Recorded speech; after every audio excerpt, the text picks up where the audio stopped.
नमस्कार दोस्तों, स्वागत है आप सभी का 4PM न्यूज नेटवर्क में। दोस्तों, वो कहते हैं ना कि जब देश का युवा जगता है तो अच्छे अच्छे की हालत खराब हो जाती है।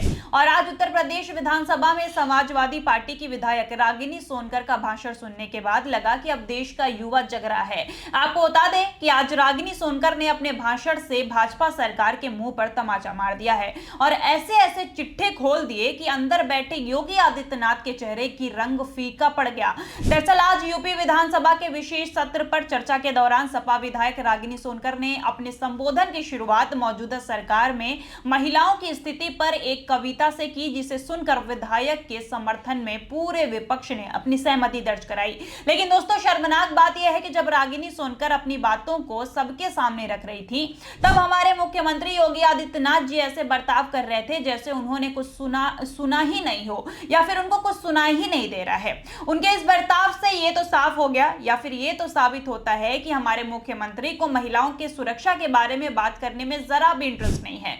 पिछले कुछ सालों में महिलाओं पर ऐसे कई अत्याचार हुए हैं जिसको सरकार ने नजरअंदाज कर दिया है, लेकिन जब भी कोई विपक्ष का नेता या कोई आम जनता उस पर बात करने की कोशिश करता है तो सरकार उसे चुप कराने की पूरी कोशिश करती है। और ऐसा ही रवैया आज भी हमने देखा है। किस तरीके से एक विधायक की स्पीच से सरकार की हालत खराब हो गई है, आप भी सुनिए। चाहूंगी कि मैं यूपी की नारी हूं, बेखौफ सताई जाती हूं, राम राज का झांसा देके बलि चढ़ाई जाती हूं, सिंदूर कोख और इज्जत नोच जिंदा लाश बनाई जाती हूं, नकली आरक्षण का धोखा देके शतरंज नचाई जाती हूं, मैं यूपी की नारी हूं, हर रोज जलाई जाती हूं।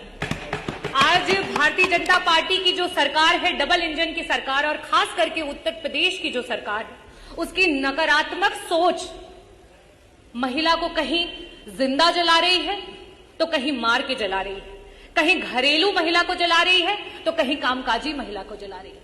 और यहां तक कि भारतीय जनता पार्टी की खुद की महिला कार्यकर्ता हो, यहां तक कि महिला विधायक को भी जला रही है और उनको जलाने के बाद देखने तक नहीं जा रही। अब दोस्तों, ये तो बात हो गई जो आज आपने इनके भाषण में सुना, लेकिन ऐसी कई घटनाएं हैं जिनको दबा दिया जाता है। जो सरकार अपनी ताकत का इतना डिंडोरा पीटती है, वो सरकार महिलाओं के बारे में इतनी खामोश क्यों है? इसका जवाब भी मैं आपको देती हूँ। दोस्तों, आज सत्ता की आंखों में आंखें डालकर पत्रकारिता करना मुश्किल हो गया है। हमारे 4PM नेशनल यूट्यूब और फेसबुक चैनल को, जिसे आपका प्यार और विश्वास हमेशा से मिलता रहा है, उसे बंद करके सरकार ने ये साबित कर दिया है कि वो आपके सवालों से कितना डरती है। मुश्किल दौर है, लेकिन हम न रुके थे और न ही रुकेंगे। हम सच के लिए हमेशा लड़ते रहेंगे।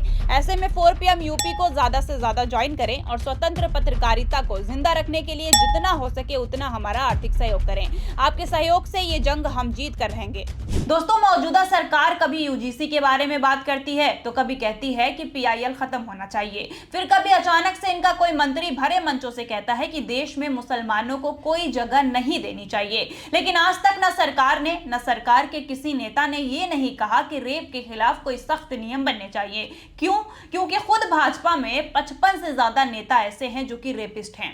अब जिस सरकार का सिक्का खुद ही खोटा हो, और वो क्या नियम बनाएगी? दोस्तों, हमारे मोदी जी और योगी जी बंगाल में जाके धर्म के नाम पर वोट मांग सकते हैं, लेकिन रेप खत्म करने का जिक्र तक नहीं करते, क्योंकि उनको पता है कि अगर रेप के खिलाफ कोई नियम बन गया तो इनकी पार्टी के आधे से ज्यादा नेताओं को जेल हो जाएगी।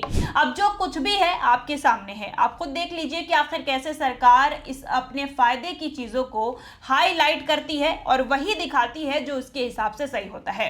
अब दोस्तों, एक तरफ बंगाल चुनाव को जब हो रहा था तो योगी जी वहां पे पहुंचे और लंबे लंबे भाषण दिए, लेकिन एक भी भाषण में एक शब्द ऐसा नहीं था जो कि महिलाओं की सुरक्षा के बारे में बात हो जाती। अब जिस तरीके से रागिनी सोनकर की बातें सुनने के बाद मोदी जी के चेहरे की रंगत ढीली पड़ गई है, आपको भी दिखाई दे रहा होगा। इस पूरे खबर पे आपकी क्या राय है, हम जरूर जानना चाहेंगे। और अगर आपको खबर पसंद आई हो, वीडियो पसंद आई हो, तो लाइक और शेयर जरूर करें। और अब तक अगर आपने हमारे चैनल को सब्सक्राइब नहीं किया हो तो जरूर कर लें। तब तक के लिए धन्यवाद।